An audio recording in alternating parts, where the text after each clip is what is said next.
Il s'agit de la partie haute de la rue Henri Chéron, autrement dit l'ancienne Grande Rue, qui a conservé un côté sauvegardé de maisons à pans de bois.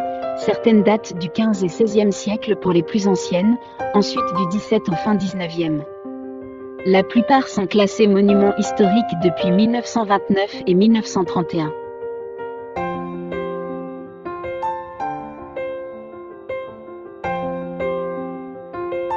Pour peindre ce genre de vue, il y a plusieurs options, soit rester strictement dans notre époque et ces superbes bâtiments restent au second plan, soit se transporter aux siècles anciens et tomber dans le folklore.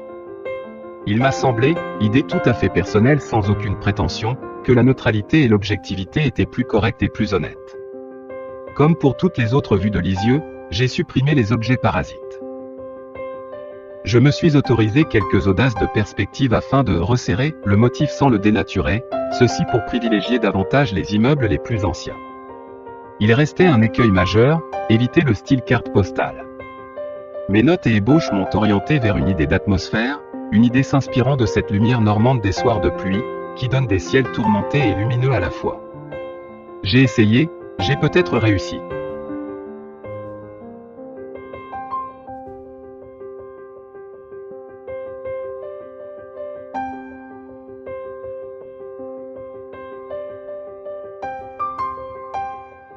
La grande différence qui existe, ou qui devrait exister, entre la peinture et le dessin est assez simple et évidente. Dans la nature, dans toute la nature, il n'existe absolument aucune ligne, aucun tracé, aucune délimitation de forme.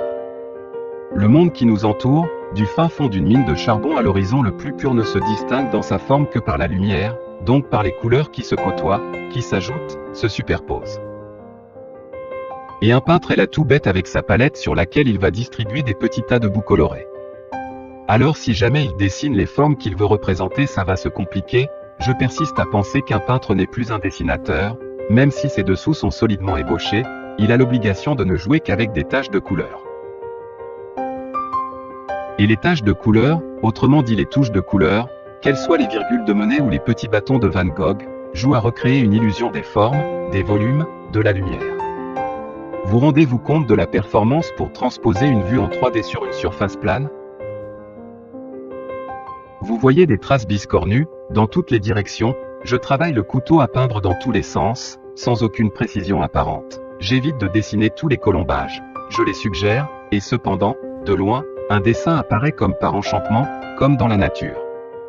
Un jeu de construction, un désordre voulu et trompeur, des coulures de couleurs, beaucoup en ton pur, d'autres en mélange réfléchi.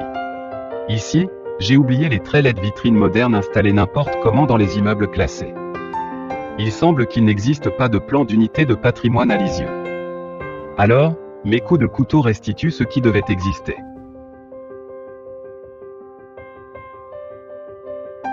Depuis tant de siècles, cette rue historique traverse la ville.